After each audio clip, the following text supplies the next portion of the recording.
ანტიკური დროიდან სკამი ჩვენი ყოფის განუყოფელი ნაწილი იყო. თუმცა საუკუნეების განმავლობაში ის ღირსების სიმბოლო და სტატუსის მანიშნებელი უფრო იყო ვიდრე უბრალო საყოფაცხოვრებო ნივთი.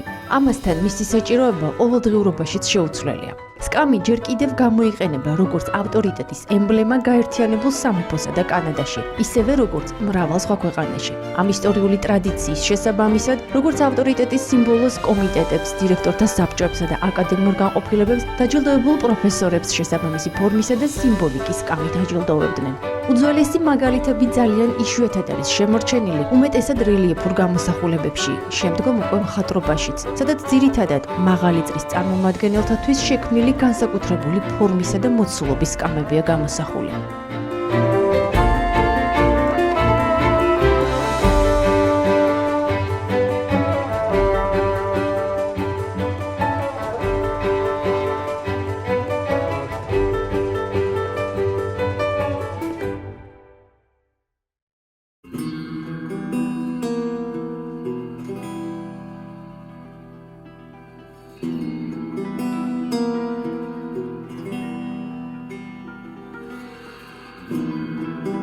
ეგვიპტის ადრეული დინასტიური პერიოდიდან, რაც დაახლოებით ძველი წელთაღრიცხვით 3100 წელს გულისხმობს, სკამები დაფარული იყო ქსოვილით ან ტყავით, დამზადებული მოჩუქურთმებული ხისგან და გაცილებით დაბალი იყო ვიდრე დღევანდელი სკამები. სავარძლის ფორმის ეს ნივთი ზოგჯერ სულ რაღაც 25 სანტიმეტრის სიმაღლის იყო, თუმცა უკვე მაშინ ის დიდი სიმდიდრისა და ბრწყინვალების მანიშნებელი გახდათ, რადგან ფარაონს ემსახურებოდა.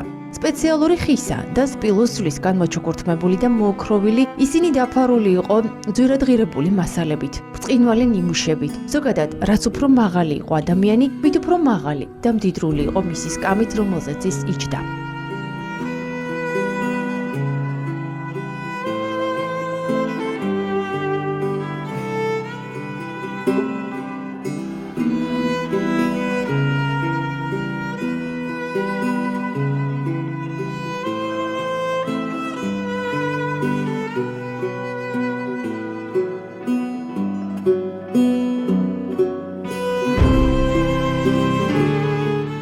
ჩინეთში სკამების ადრეული გამოსახულებები მე-6 საუკუნის ბუდისტური ფრესკებიდან ჩანს, მაგრამ როგორც ისტორიკოსები ამტკიცებენ, იმ დროს სკამზე ჯდომის პრაქტიკა იშვიათი იყო. მხოლოდ მე-12 საუკუნეში გავრცელდა სკამები ყოფით ცხოვრებაშიც, თუმცა ეს მოსაზრება ცოტა სადავოა, რადგან ადამიანის ფიზიოლოგიიდან გამომდინარე ის აუცილებლად მოითხოვდა სადმე ჩამოჯდომას. სავარაუდოდ თავად სკამის უკვე გამოყვანილ ფორმაზეა საუბარი.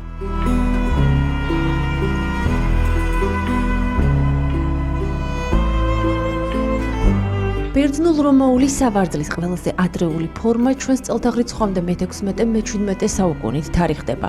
პართენონის ფრიზზე ზევსი ოთხკუთხედ სკამზე ზის, რომელსაც სქელი ფეხები და საზურგი აქვს. მორთულია ფრთიანი სფინქსებითა და ცხოველების გამოსახულებით. რომაული სკამები ძირითადად მარმარილოსგან იყო დამზადებული, ასევე სხვადასხვა გამოსახულებებით გაწყობილი. ყველაზე ცნობილი მცირერიცხოვან სკამებს შორის, რომელიც ანტიკური პერიოდიდან შემორჩა, წმინდა პეტრეს სკამია რომში, წმინდა პეტრეს ბაზილიკაში. სპილოს ზulis ჩუქურთმებით გაწყობილი აკაციის ხისგან დამზადებული სავარძელი მოოქროვილი დეტალებით ამშვენებს საკათედრო ტაძარს. ბიზანტიამ, ისევე როგორც საბერძნეთმა და რომმა, გავლენა მოახდინა სკამის ფორმაზე. ლომის თავების, ფრთიანი ფიგურებისა და დელფინების ფორმის გარდა გამოიყენებოდა სხვადასხვა მორთულობები, რომელთაც უკვე მე-18 საუკუნისთვის დაიწყეს გავრცელება ევროპის დანარჩენ ნაწილშიც. თუმცა აქვე უნდა აღინიშნოს ისიც, რომ როგორც ნებისმიერი სხვა ნივთი, სკამიც თავისი მნიშვნელობით კონკრეტული კულტურის, ეთნოსისა და ეპოქალური მოთხოვნების შესაბამისად იცვლიდა ფორმასა და ზომას, შეფერილობას და მორთულობას, რაც დღემდე გრძელდება.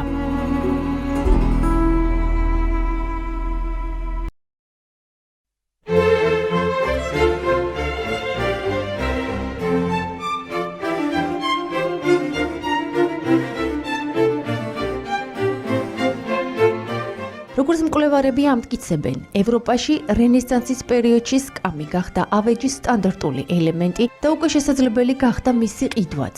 მას შემდეგ, რაც პრივილეგიის იდეა გაქრა, სკამი ყოფაცხოვრებაშიც გამოჩნდა. თითქმის ერთბაშად დაიწყო სკამების შეცვლა ყოველ რამდენიმე წელიწადში, რაც იმ პერიოდის მოდურ ტენდენციებს პასუხობს.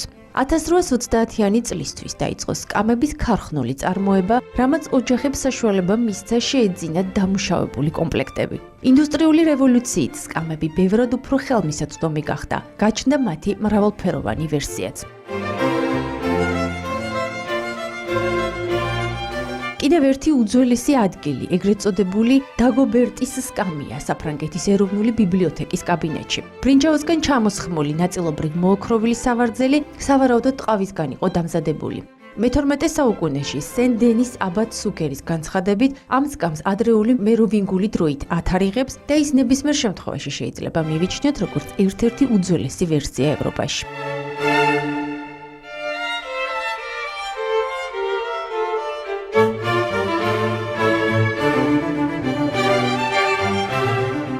ამავე ტიპს განეკუთვნება გლასტონბერის ცნობილი აბატის სკამი. ასეთი სკამები ადვილად იშლებოდა და საინტერესოა ის ფაქტი, რომ ხშირად სამოგზაუროდაც იყენებდნენ.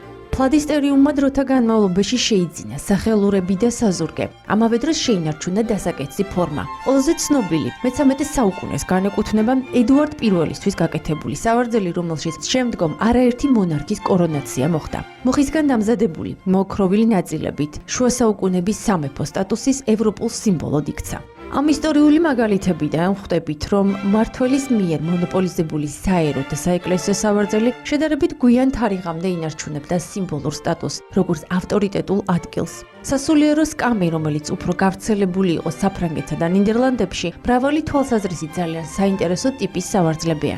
მან ადრევე შეიძინა მაღალი საზურგე. ყველა ქვეყნის სკამების უმეტესი ნაწილი მე-17 საუკუნის შუა ხანებამდე ხისგან იყო დამზადებული, უმეტესად მუხისგან, მის გასაწყობად ხშირად იყენებდნენ ტყავს. ასევე ფართოდ იყო გავრცელებული ხავერდისა და აბრეშუმის მასალაც, თუმცა ჩამოთვლილთაგან უმეტესობა კვლავ ფუფუნების საგანს წარმოადგენდა თავისი ღირებულებით. შესაბამისად, ხის სკამები უფრო დაბალი სოციალური ფენისთვის რჩებოდა. მოგვიანებით უფრო იაფი და საკმაოდ გამძლე მასალებიც გამოჩნდა, რომელთაც ჩაანაცვლეს ტყავიც, ბარხატიც და აბრეშუმიც.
როგორც უკვე აღვნიშნეთ, ტყავს არც თუ იშვიათად იყენებდნენ ძვირადღირებული და დახვეწილი სკამებისთვისაც, რომლებიც ვერცხლის თხელ ფირფიტებში იყო დაფარული. ვენეცია მთელ ევროპაში აგზავნიდა ასეთი ტიპის სავარძლებს. დღემდე ტყავი არის ერთ-ერთი ყველაზე ხშირად გამოყენებული მასალა სკამების დასაფარად. მე-17 საუკუნის შუა პერიოდამდე სკამების უმეტესობის გამორჩეული მახასიათებელი მისი სიმყარე იყო. მუხისგან დამზადებული ეს მასა უმეტესად საკმაოდ დიდი წონის გახლდათ. მათი ფორმებისა და ზომების ცვლილება მხოლოდ ლუდოვიკო მე-13-ის დროიდან იწყება. თანდათან მოდური ტენდენციების ზემოქმედებით სკამის ფორმებით შეიცვალა და მისი დამზადების ტექნოლოგიაც. როგორც ხის, ისე მისი მოსართავის საშუალების მასალის კიდევ უფრო დიდი არჩევანი შემოვიდა, რამაც სკამის შესაძლებლობებიც გააფართოვა.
მე-20 საუკუნეში ტექნოლოგიების მზარდი პროცესის სკამების დამზადების მიმართულებითაც მკვეთრად განვითარდა. ლითონის დასაკეცი, ლითონის ფეხიანი, ჩამოსხმული პლასმასის სკამები და მრავალი სხვა სახეობის ფორმისა თუ ზომის სავარძლები არა მხოლოდ საყოფაცხოვრებო ნივთების შემადგენელი ნაწილი იყო და არის დღემდე. კონკრეტული დანიშნულების მქონე დასაჯდომის საშუალება სახლებსა და ოფისებში განლაგდა და განსხვავებული ასაკის მოთხოვნილებასაც მოერგო. არტ ნუვოს სტილმა წარმოადგინა მარტივი სკამები. Arts and Crafts მოძრაობამ შექმნა სწორი ხაზი მინიმალისტური ფორმებით. ამ სკამებიდან ერთ-ერთი ყველაზე ცნობილი მაიკლ ტონედ ბეტფუდი ნომერი 14 სკამია, შექმნილი 1859 წელს, რომელმაც რევოლუცია მოახდინა ინდუსტრიაში და ამ ტიპის სკამები დღემდე იწარმოება. დღესდღეობით ამა თუ იმ ტიპის სკამი კვლავ მნიშვნელოვნად განაპირობებს სოციალურ სტატუსს, კომფორტს, რომელიც სამუშაო პროცესის და ცხოვრების გაადვილებასა და მოწესრიგებულობას ეხმარება. მრავლობით კომპანია, საწარმო, კერძო თუ საჯარო ფირმა განაბრძობს დეტალების დამუშავებას იმისთვის, რომ სკამი, რომელიც ჩვენი ყოველდღიურობის განუყოფელი ნაწილია, გამძლე იყოს, მოხერხებული, საინტერესო ვიზუალის, ადვილად მოსავლელი და ამასთან ითვალისწინებდეს მომხმარებლის გემოვნებას. უნდა აღინიშნოს ისიც, რომ უძველესი დროიდან შეთვისებული სიმბოლური მნიშვნელობა დღემდე ამ ნივთის გამოხატულებაში დევს, მიუხედავად თანამედროვე ტენდენციებისა.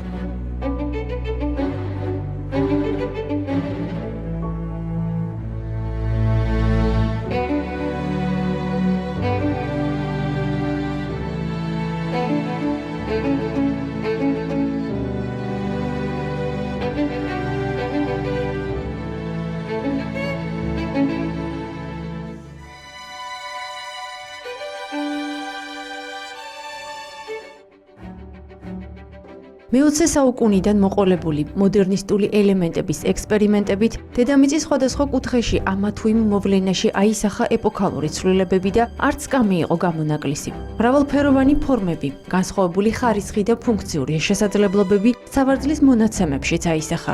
ხელოვნების სიმაღლემდე აყვანილი სკამი რამდენიმე ათეული საუკუნის განმავლობაში დღესაც ჩვენი ყოველდღიურობის შემადგენელია.